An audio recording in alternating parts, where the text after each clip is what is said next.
Hello viewers, எப்படி இருக்கீங்க? இது நம்ம சேனலில் வர 24வது வீடியோ. இன்றைக்கி நம்ம பேச போகிற டாபிக் வந்து பார்த்திங்கன்னா நற்பெயரை வளர்ப்போம். நிறைய பேர் வந்து சப்ஸ்கிரைப் பண்ணுறீங்க, கமெண்டில் வந்து நம்மகிட்ட வந்து கொஸ்டின் ஆன்சர் கேட்குறீங்க, நிறைய பேர் ஷேர் பண்ணுறீங்க, யாருக்கு தேவைப்படுமோ அவங்களுக்கு ஷேர் பண்ணுறீங்க, அதை விட நிறைய பேர் வந்து டேக் பண்ணுறீங்க. Thank you for everything. இன்றைக்கி நம்ம பேச போகிற வார்த்தை வந்து டாபிக் வந்து பார்த்திங்க அப்படின்னா நற்பெயரை வளர்ப்போம். இந்த நற்பெயர் அப்படின்றது வந்து பார்த்திங்கன்னா பிஸ்னஸில் உள்ளவங்க வந்து நிறையா பேர் வந்து யூஸ் பண்ணிக்கிட்டு இருக்கிற வார்த்தை. இது வந்து நற்பெயர். பட் இன்றைக்கி நம்ம எல்லாருமே மறந்து போன வார்த்தை. ஏன்னா இன்றைக்கி பிஸ்னஸ் ட்ரெண்டு வந்து அப்படி இல்லை. உங்களுக்குன்னு ஒரு நற்பெயரை நீங்கள் மெயின்டைன் பண்ணணும் அப்படின்ற அவசியம் கிடையாது. நீங்கள் உங்களுக்குன்னு ஒரு டிசிப்ளினாக பிஸ்னஸை கொண்டு போகணுன்ற எண்ணம் இல்லை, தேவையும் இல்லை. நீங்கள் ஒரு டிசிப்ளினாக வந்து ஒரு பிஸ்னஸை பண்ணணும், ஒரு டிசிப்ளினாக வந்து மக்கள்கிட்ட கொண்டு போய் கொடுக்கணும், மக்கள் அதெல்லாம் பார்ப்பாங்க, மக்கள் இதெல்லாம் பண்ணுறாங்க அப்படின்ற டிசிப்ளின் வந்து யாருக்கும் இல்லை.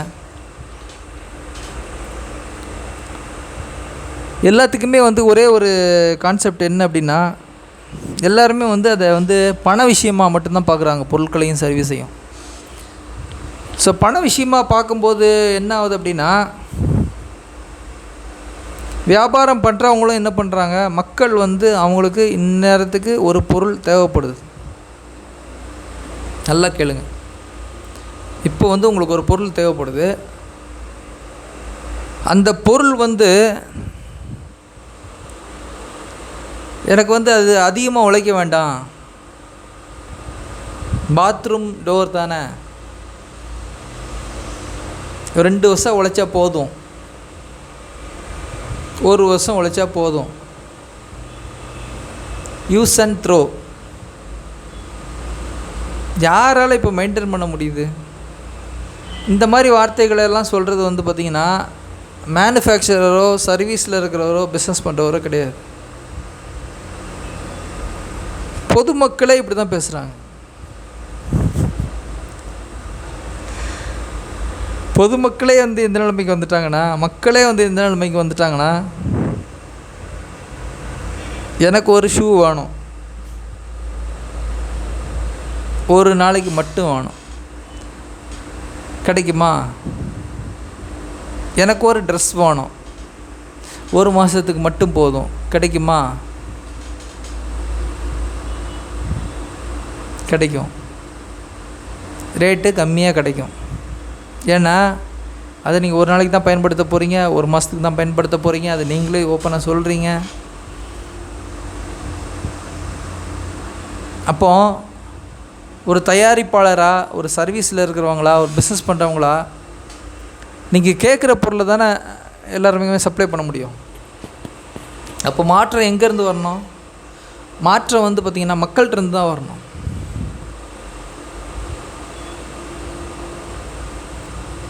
எவ்வளோ கம்பெனிகள் வந்து பார்த்திங்கன்னா 100 வருஷம் கடந்துலாம் நிறைய கம்பெனிகள் ரன் ஆகிட்டு இருக்குது. உலகத்தில் நிறைய கம்பெனிகள் வந்து 100 வருஷம் 150 வருஷம் உள்ள பழமையான கம்பெனிகளை வந்து நம்ம என்ன பண்ணுறோம், இங்கே வரைக்கும் வந்து அவங்க சேல்ஸ் பண்ணுறாங்க, இங்கே வரைக்கும் நம்ம வந்து அவங்க பொருட்களை வாங்கிட்டுருக்கோம், இன்றைக்கி வரைக்கும் பயன்படுத்திக்கிட்டு இருக்கோம், இன்றைக்கி வரைக்கும் அவங்க ப்ரொடக்ஷனில் இருக்காங்க, ஒரே பேரில் இருக்காங்க, எந்த விதமான மாற்றமும் இல்லாமல் இன்றைக்கி வரைக்கும் மக்களுக்கு அதை சேல்ஸ் பண்ணிகிட்ருக்காங்க, மக்களுக்கு உண்டான அதுக்கு வந்து மக்கள் பணம் பே பண்ணிகிட்ருக்காங்க. இதெல்லாம் எப்படி நடக்குது? எப்படி மக்கள் மனசில் வந்து அவங்க ஆளுமை பண்ணுறாங்க? எப்படி வந்து அவங்க ப்ராடக்ட் மேலே அவங்களுக்கு ஒரு ட்ரஸ்ட் இருக்குது? இதுக்கு எல்லாத்துக்குமே மெயின் இது வந்து பார்த்திங்கன்னா குட்வில், நற்பெயர். அந்த கம்பெனி மேலே உள்ள நல்ல பேர், அதுதான் நற்பெயர். இது வந்து பார்த்திங்கன்னா பிஸ்னஸ் டாப்பிக்காக இருக்குது அப்படின்றதால நம்ம வந்து இதை பிஸ்னஸ் டாப்பிக்கு தவிர மற்ற டாப்பிக்கில் உங்களுக்கு பேசணுன்னா உங்களுக்கு அந்த செலவு அண்டர்ஸ்டாண்ட் ஆகாது.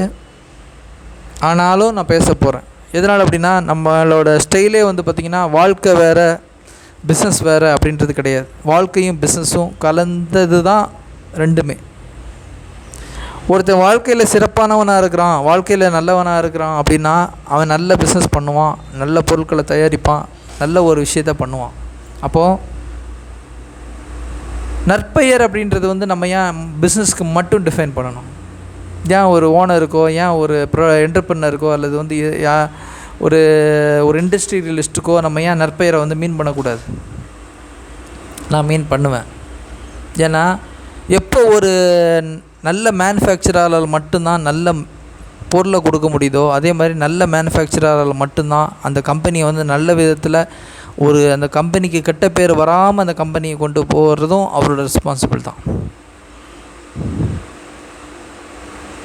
ஸோ அந்த நற்பெயர் அப்படின்ற விஷயம் வந்து பார்த்திங்க அப்படின்னா அந்த பிஸ்னஸ்க்கு கிடைச்ச ஒரு சர்டிஃபிகேட், அந்த பிஸ்னஸுக்கு கிடைச்ச ஒரு பலம். பட் அந்த பலத்தை வந்து ஒவ்வொரு பிஸ்னஸ் ஓனரும், ஒவ்வொரு இண்டஸ்ட்ரியலிஸ்ட்டும், ஒவ்வொரு மேனுஃபேக்சரரும், ஒவ்வொரு சர்வீஸ் ப்ரொவைடரும் அதை மெயின்டைன் பண்ணால் மட்டும்தான் அவங்க வந்து பல தலைமுறைகளையும் பல காலங்களையும் கடந்து அவங்க வந்து நடந்து போக முடியும். அதை மெயின்டைன் பண்ண முடியலைன்னா அந்த பிஸ்னஸ்க்கு வந்து ஆயுள் காலம் வந்து ரொம்ப கம்மியாகி அந்த பிஸ்னஸ் வந்து வாஷ் அவுட் ஆயிரும். சாம்சங் ஒன்றும் ஃபோன் கம்பெனி கிடையாது. சாம்சங் வந்து பேசிக்காக வந்து அவங்க வந்து மளிகை பொருட்களில் இருந்தவங்க. இன்றைக்கி அவங்க வந்து சாம்சங் வந்து பார்த்திங்கன்னா மொபைலில் இருக்காங்க, கட்டடங்கள் கட்டுறாங்க, பாலங்கள் அமைக்கிறாங்க, இன்ஃப்ராஸ்ட்ரக்சர் பண்ணுறாங்க.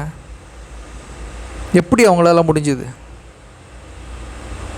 எப்படி அவங்க மற்ற பொருட்களையும் பண்ணுறாங்க? காரணம் அவங்களோட குட்வில். சாம்சங் அந்த பேரை கேட்டாலே உங்களுக்கு வந்து அந்த அந்த பிராண்டோட ஒரு நற்பெயரும் குட்விலும், அந்த ஓனரோட நல்ல அவர் கொண்டு போகிற விதங்களும், அவர் வந்து அந்த ப்ராடக்டை வந்து லைவாக இன்றைக்கி வரைக்கும் கொடுத்துட்ருக்க விஷயங்களும் மட்டும்தான் அவங்க மனசில் இருக்கும். அப்போ தான் நீங்கள் அந்த பொருளை வாங்குவீங்க. அதனால் ஒவ்வொரு ஓனரும், ஒவ்வொரு சர்வீஸ் ப்ரொவைடரும், ஒவ்வொரு மேனுஃபேக்சரரும் குட்வில்லை மெயின்டைன் பண்ணி ஆகணும். மக்கள் வந்து எனக்கு வந்து தரம் குறைவான பொருளை கொடுங்க, எனக்கு 1 மாதம் தான் யூஸ் பண்ண போகிறேன், 2 மாதம் யூஸ் பண்ண போகிறேன் அப்படின்னு அவங்க வந்து கேட்டாலும் உங்கள் கம்பெனி காலம் கடந்து நிற்கணும். நீங்கள் வந்து காலம் கடந்து வியாபாரம் பண்ணணும். நீங்கள் ஒவ்வொரு பொருளையும் வந்து தயாரிக்கிறதுக்கு வந்து முனைப்பு காட்டணும். நீங்கள் அடுத்த லெவல் அடுத்த ஜென்ரேஷனுக்கு வந்து உங்கள் பிஸ்னஸ் எடுத்துகிட்டு போகணுன்னா நீங்கள் குட்வில்லை மெயின்டைன் பண்ணுறது உங்களோட கடமை.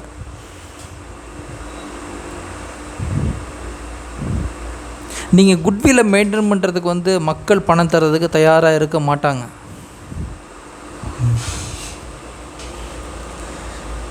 நீங்கள் உங்களோட எம்ப்ளாயிக்கு சேலரி கொடுக்கறதுக்கும், உங்களோட ப்ரிமிசஸோட ரெண்ட்டு கட்டுறதுக்கும், உங்கள் ஃபேக்ட்ரிக்கு வந்து மிஷினரி வாங்குறதுக்கும், உங்கள் கம்பெனியோட ரூல்ஸ் அண்ட் ரெகுலேஷன்ஸ் மெயின்டைன் பண்ணுறதுக்கும், உங்களோட கம்பெனியோட எம்ப்ளாயீஸோட நலன்களில் கவனிப்பு செலுத்துறதுக்கும் கஸ்டமருக்கு என்ன வந்தது? அவங்களுக்கு வந்து என்னென்னா, நீங்கள் நல்லா இருந்துக்கிட்டே இருந்தீங்கன்னா உங்கள்கிட்ட இருந்து பெனிஃபிட்டை அனுபவிப்பாங்க. நீங்கள் நல்லா இல்லை, நொடிஞ்சு போயிட்டீங்க, அவங்களால வியாபாரம் நடத்த முடியலன்னா அடுத்த ப்ராடக்டை பார்த்துட்டு ஓடிடுவாங்க.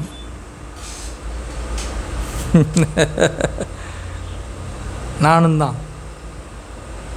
ஏன்னா நானும் ஒரு கன்சியூமர் தானே, நானும் ஒரு நுகர்வோர் தானே. ஒரு பொருள் வந்து கிடைக்கல, என்ன பண்ணுவோம்? நம்ம வாழ்க்கையை நடத்தி ஆகணும், அடுத்த லெவலுக்கு போகணும், காலைல ப்ரஷ் பண்ணணும்.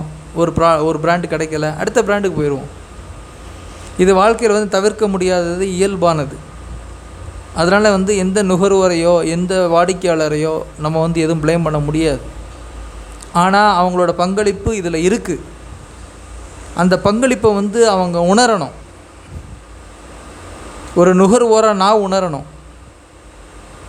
இவர் கம்பெனி ரன் பண்ணுறாரு, அவர்கிட்ட ஒர்க் பண்ணுற மக்கள் இருக்காங்க, அவர் வந்து நமக்கு பொருள் ஜாப் ஒர்க் பண்ணி கொடுக்குறாரு, அவருக்குன்னு கமிட்மெண்ட் இருக்குது, அவருக்கு ரெண்டல் இருக்குது, அவர் இபி கட்டணும், அவர் வந்து அந்த எம்ப்ளாயியோட சுக துக்கங்களில் பங்கெடுக்கணும், அந்த எம்ப்ளாயிக்கு அவர் கரெக்டான சேலரியை கொடுக்கணுன்றத நான் அந்த பொருளை வந்து ரெகுலராக வாங்கிட்டு இருக்கிற குட்வில்லரா? கம்பெனிக்கு எப்படி குட்வில் இருக்கோ அதே மாதிரி ஒவ்வொரு பர்சனலும் ஒரு குட்வில் இருக்குது.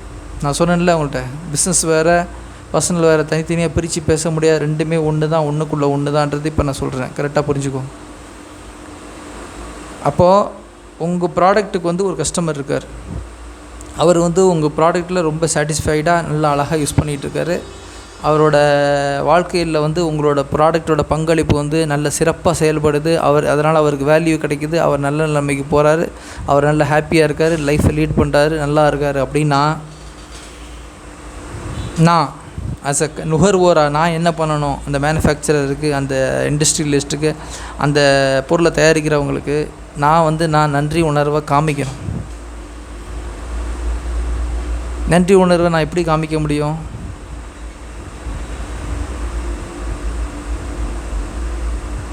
நம்ம வந்து என்ன பண்ணணும்னா, அந்த பொருள் வந்து அவங்க விலை கூட்டினாங்கனாலும் அந்த பொருளை வந்து நம்ம வாங்கி பயன்படுத்துறதுக்கு உண்டான அந்த லெவலில் நம்ம இருந்தோம் அப்படின்னா அந்த பொருளை வந்து அந்த பொருளை வந்து நம்ம வாங்கி பயன்படுத்துறதுக்கு நம்ம முன் வரணும்.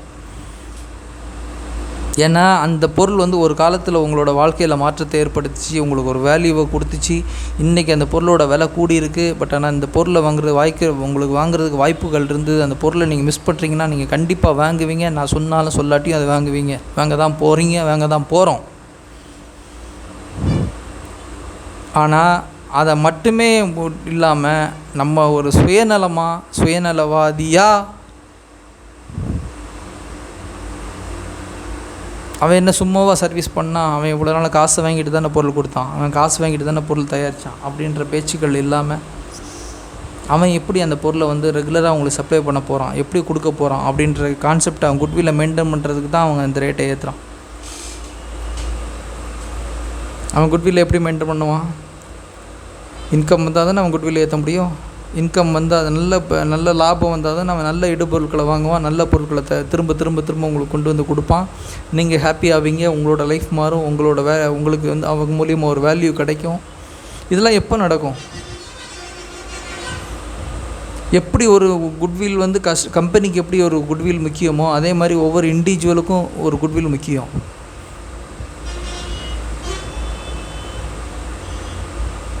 நீங்கள் ஒரு ப்ராடக்ட்டுக்கு வந்து ஒரு மாடலாக நீங்கள் இருக்கிறீங்க, ஒரு ப்ராடக்ட்டை தான் நீங்கள் யூஸ் பண்ணுறீங்க. உதாரணத்துக்கு ரேமண்ட் இருக்குன்னா ரேமண்ட் கம்ப்ளீட் மேன்னு போடுறான். அப்போது நீங்கள் அந்த ட்ரெஸ்ஸை வந்து நீங்கள் ரெகுலராக யூஸ் பண்ணுற ஆளாக இருந்தால் அந்த ட்ரெஸ்ஸை வச்சு உங்களோட வாழ்க்கையில் வந்து நிறைய மாற்றங்கள் நிகழ்ந்திருக்கும். நீங்கள் நல்ல ட்ரெஸ் பண்ணியிருப்பீங்க, நல்ல இன்டர்வியூ அட்டன் பண்ணியிருப்பீங்க, நிறைய இடத்துல ப்ரெசன்ட் கொடுத்துருப்பீங்க வித் ரேமண்ட் பிராண்டோட. அதே குவாலிட்டியை வந்து அவங்க வந்து ரேட்டு அவங்களுக்கு கூட்டிட்டாலும் நீங்கள் என்ன பண்ணணுன்னா அதை நீங்கள் வந்து உங்களோட பர்சனலாக பார்க்கணும். அப்படி பார்த்தாங்க மக்கள் அன்றைக்கெலாம். இந்த சோப்பை தான்ப்பா எங்கள் அப்பா யூஸ் பண்ணுவார், இந்த சிகரெட்டு தான்ப்பா எங்கள் அப்பா குடிப்பார், இந்த ஷர்ட்டு தான்ப்பா எங்கள் அப்பா போடுவார். எத்தனை பேர் நம்ம சொல்கிறோம்?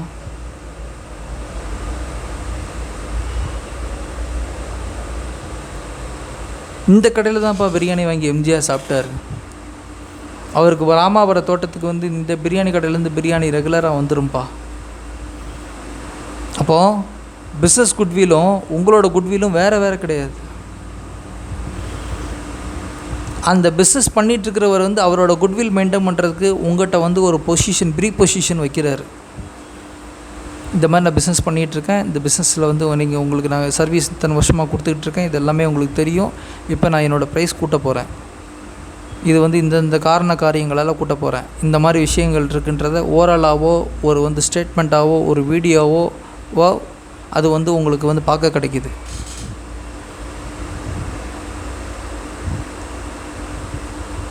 அப்போ நீங்கள் வந்து என்ன பண்ணணும்?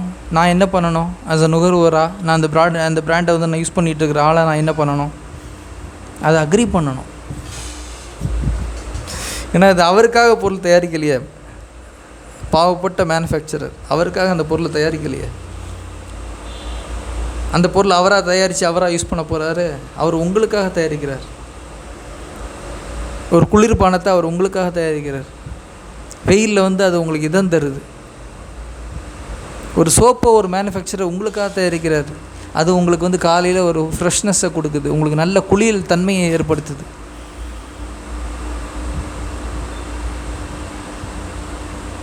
அவரோட கனவுலையும் அவரோட நிஜத்துலையும் அவரோட வாழ்க்கையிலையும் அவரோட சுக துக்கங்கள்லையும் வர்றது எது? அவரோட பிராண்டு தான்.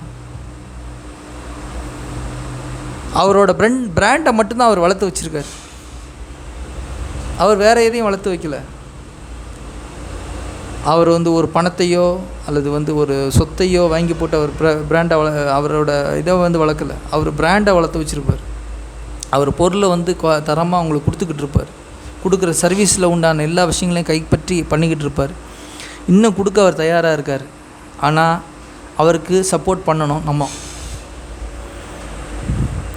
ஸோ இந்த குட்வில் அப்படின்றத வந்து வெறும் பிஸ்னஸ் மேனாக மட்டும் பார்க்காம ஒரு கன்சியூமராக, ஒரு பொருளை வாங்குகிற நுகர்வோராக நம்ம இந்த 2 பேருமே இதை காமன் பிளாட்ஃபார்மாக கொண்டு வந்து இதை நம்ம யூஸ் பண்ணாலொழிய நல்ல பிராண்டு, நல்ல பொருட்கள், தரமான சுவையான இனிப்புகள், தரமான சுவையான தின்பண்டங்கள், குவாலிட்டியான துணிமணிகள், குவாலிட்டியான ப்ராடக்ட்டுகள், குவாலிட்டியான சர்வீஸ்கள், இது எதுவுமே வெளியில் வராது.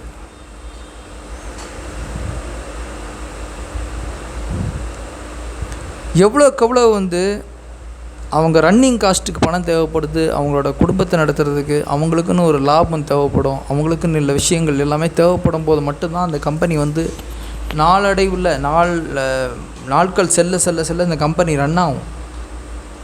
அந்த கம்பெனி கரெக்டாக ரன் ஆக தான் உங்களுக்கு பொருட்கள் வந்து தொடர்ந்து கிடச்சிக்கிட்டே இருக்கும். அந்த பொருட்கள் உங்களுக்கு தொடர்ந்து கிடைக்க தான் உங்கள் வாழ்க்கையில் உள்ள மெமரிஸ் வந்து ரிமெம்பரன்ஸ் ஆகும். இந்த மெமரிக்கும் ரிமெம்பரன்ஸுக்கும் வித்தியாசம் வந்து பார்த்திங்க அப்படின்னா, உங்களுக்கு அதே ரிமெம்பரன்ஸ் உங்களுக்கு வாழ்க்கையில் கிடச்சிக்கிட்டே இருக்கணும், அதே சந்தோஷம் கிடச்சிக்கிட்டே இருக்கணும் அப்படின்னா இந்த மேனுஃபேக்சரரை நீங்கள் சப்போர்ட் பண்ணுங்கள், அந்த சர்வீஸ் ப்ரொவைடரை நீங்கள் சப்போர்ட் பண்ணுங்கள், அந்த பிராண்டை வளர்க்குறவரை நீங்கள் சப்போர்ட் பண்ணுங்கள். எப்படி நான் சொல்கிறேன், எவ்வளோ நம்ம சின்ன வயசில் உள்ள பொருட்கள் எத்தனை பொருட்கள் இப்போ இன்னும் நம்ம வந்து அந்த பொருட்கள் நம்மகிட்ட கிடைக்காம நம்ம அந்த பொருட்களுக்காக ஏங்கிக்கிட்டு இருக்கோம். எங்கே போனாங்க அவங்களெலாம்? எங்கே அவங்கள நம்ம தொலைச்சோம்? எங்கே அவங்கள நான் தொலைச்சேன்? நல்லா ஒன்று சிந்திக்க மக்களே. நம்ம தொலைக்கக்கூடிய சமுதாயம் இல்லை, மற்றவங்கள வந்து கண்டுபிடிக்கக்கூடிய சமுதாயம் நம்ம.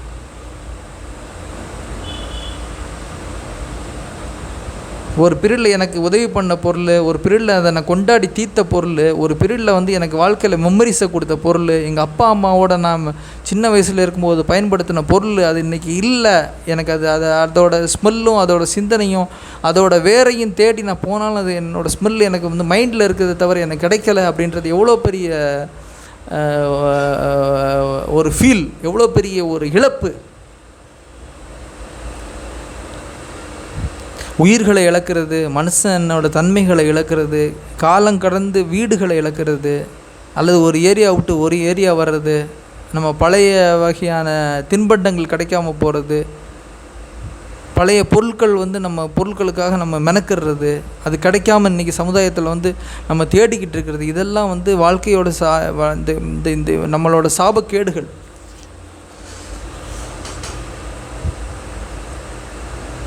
ஏன் எனக்கு இல்லாமல் போச்சு, ஏன் நமக்கு கிடைக்காம போச்சு? எத்தனை பொருட்களை நம்ம மிஸ் பண்ணிக்கிட்டு இருக்கோம் வாழ்க்கையில். இப்போ எத்தனை பொருட்கள், நல்ல நல்ல பொருட்கள்லாம் இன்றைக்கி இல்லை, நம்ம பசங்களுக்கு கொடுக்க முடியல. எவ்வளோ நல்ல பிராண்ட் இருந்தது, அந்த பிராண்டில் எங்கே, அவங்கள எங்கே போனாங்க? அவங்கள நம்ம வந்து தொலைச்சிட்டு அவங்களோட நறுமணங்களையும் அவங்களோட பொருட்களையும் அவங்களோட இதில் வந்து ஏதாவது ஒரு வழியில் வந்து வேறு ப்ராடக்ட்டில் நம்ம எப்படி தேட முடியும்? கிடைக்காது. இது ஒரு உதாரணம் நான் சொல்கிறேன். பிரியாணி ஒரு இடத்துல நீங்கள் சாப்பிட்றீங்க, நல்ல டேஸ்ட்டாக இருக்குது. ஒரு வருஷம் கழித்து அதே கடைக்கு போகிறீங்க, அந்த டேஸ்ட்டில் பிரியாணி இல்லை, நீங்கள் நம்பி போயிருக்கீங்க. அது உங்களுக்கு எவ்வளோ ஒரு மன அழுத்தத்தையும் எவ்வளோ ஒரு டிப்ரெஷனையும் எவ்வளோ ஒரு ஏமாத்துதலையும் உங்களுக்கு ஏற்படுத்தும்.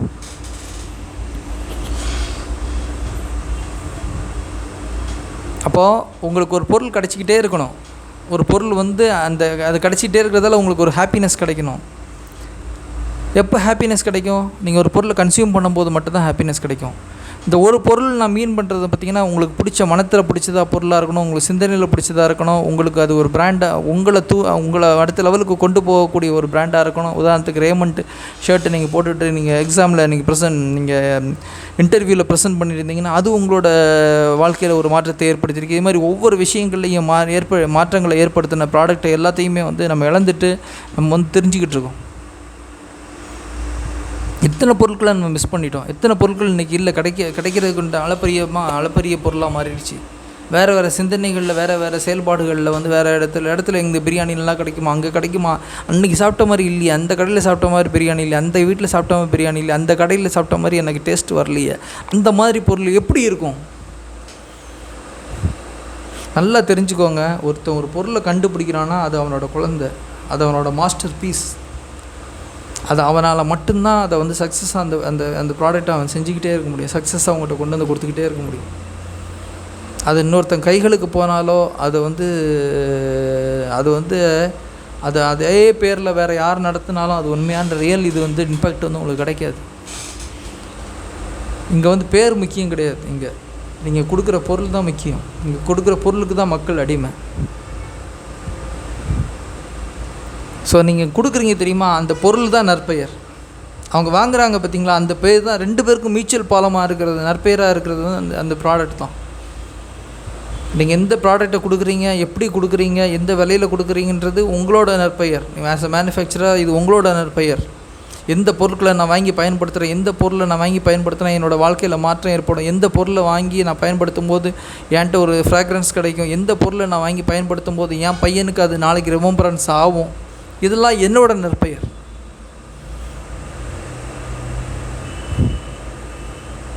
மேனுஃபேக்சரர் வந்து என்கிட்ட நற்பெயரை மெயின்டைன் பண்ணணும். ஆஸ் அ நுகர்வோராக நான் அவங்க வந்து என்கிட்ட வந்து நல்ல பேரை வாங்குறதுக்கு அவங்க சிரத்தை எடுக்கிறாங்க.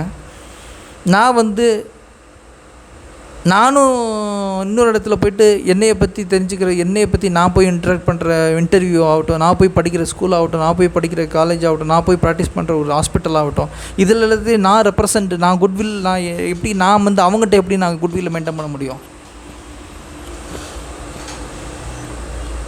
ஸோ குட்வில்ன்றது வந்து பார்த்திங்கன்னா ஒன்லி பிஸ்னஸ் பண்ணுறவங்களுக்கு தான் இருக்கணும் அப்படின்றது அந்த இதை உடைச்சிட்டு குட்வில் அப்படின்றது பையருக்கும் இருக்குது, செல்லருக்கும் இருக்குது. அது சேமாக வந்து நம்ம கரெக்டாக இழுத்துட்டு போகணும். இதுக்கு ரெண்டுக்குமே வந்து கரெக்டான பாதகம் இல்லாமல் எடுத்துகிட்டு போகிறது வந்து பார்த்திங்கன்னா நுகர்வோர் கையில் இருக்குது. நல்ல நல்ல பொருட்களை பயன்படுத்தும் போது விலைகளை கொஞ்சம் கூட்டினாங்கனாலும் அவங்கள ஏற்றுக்குவாங்க. உங்கள்கிட்ட பணம் இல்லை, அந்த பொருளை வாங்குறதுக்கு உண்டான பணம் இல்லைன்னா கம்மியான குவான்டிட்டியில் வாங்கிக்கோங்க. வேறு பொருட்களுக்கு மாறாதீங்க. அவங்க இருக்கும்போது வேறு பொருட்களுக்கு மாறாதீங்க. இன்றைக்கி எப்படி சொல்கிறது, குழந்தைங்கள்லாம் பார்த்துருப்பீங்க, 2 குழந்தைங்க சண்டை போடும். 2 குழந்தைங்க சண்டை போட்டோன்னே 4 பசங்க இருக்கும்போது ஒரு பையன்ட்டு முதல் பையன் 2வது பையன்ட்டு சண்டை போட்டுட்டு பேசாமல் இருந்தானா, இந்த ஃபஸ்ட்டு பையன் என்ன பண்ணுவான், 3வது பையன்ட்டு 4வது பையன்ட்டு பேசுவான். அந்த 2வது உள்ள பையனை வந்து தள்ளி வச்சுருவான். அவன் என்ன பண்ணுவான், சட்டை போட்டு அவங்க 3 பேர் கேங் ஆகிடுவாங்க. யார், அந்த 1, 3, 4 வந்து கேங் ஆகிடுவாங்க. அந்த 2வது நம்பர் பையனை வந்து தள்ளி வச்சுருவாங்க. அதே மாதிரி தான், நீங்கள் ஒரு பிராண்டு மேலே கோவப்பட்டு இன்றைக்கி அவங்கள வந்து வாங்காமல் நீங்கள் அவங்கள தள்ளி வச்சிங்கன்னா அவங்க என்ன பண்ணுவாங்கன்னா, அந்த பையன் எப்படி தள்ளி இருந்தால் அவன் வந்து விளையாட்டுலேருந்து விலகிட்டு எப்படி வீட்டில் போய் செட்டில் ஆயிடுவானோ, அதே மாதிரி இந்த பிராண்டு பண்ணுறவங்களால் ரொம்ப நாள் சர்வை பண்ண முடியாது. நீங்களே அவங்களுக்கு எமனாயிரம், நீங்கள் தான் அவங்கள வளர்த்தீங்க, நீங்கள் தான் அவங்கள இந்த நிலைமையில் கொண்டு வந்து வச்சுருக்கீங்க. நீங்களே அவங்களுக்கு வந்து ஒரு அழிவு பாதையை தேர்ந்தெடுத்துடக்கூடாது. ஏன்னா நீங்கள் அவங்கள விட்டுட்டிங்கன்னா பிடிக்க முடியாது. அப்படி விட்டதோட விளைவு தான் நல்ல நல்ல பிரியாணிகளை நம்ம விட்டுட்டோம், நல்ல நல்ல டேஸ்ட்டு உள்ள பேஸ்ட்டு விட்டுட்டோம், நிறைய குளிர்பானங்கள்லாம் நம்ம தமிழ்நாட்டில் இருந்திருக்கு, அதை விட்டுட்டோம், நிறைய தின்பண்டங்களை விட்டுட்டோம். ஒரு பீரியடில் தின்பண்டங்கள்லாம் எப்படி இருக்கும், தின்பண்டங்களுக்காக மட்டுமே சின்ன பசங்க போய்ட்டு ஒரு 5 பைசா மிட்டாய், 10 பைசா மிட்டாய், 15 பைசா மிட்டாயெலாம் வாங்கி அதில் ஜீவனம் பண்ணி குடும்பத்தை நடத்தின பெரியவங்களாம் அன்றைக்கி நான் பார்த்துருக்கேன். வெறும் தின்பண்ட கடைகள் தான் வச்சுருப்பாங்க வயசான காலத்தில். குழந்தைகளுக்கு அவங்க சர்வ் பண்ணுவாங்க, குழந்தைகளுக்கு மட்டும்தான் அவங்க கஸ்டமர்ஸ். ஏன் பண்ணாங்க? பணத்தை மீறி அவங்களுக்கு ஒரு மகிழ்ச்சியை கொடுத்த விஷயம் என்ன? அந்த சின்ன பசங்கள்கிட்ட வியாபாரம் பண்ண விஷயம் எதுக்காக பண்ணாங்க?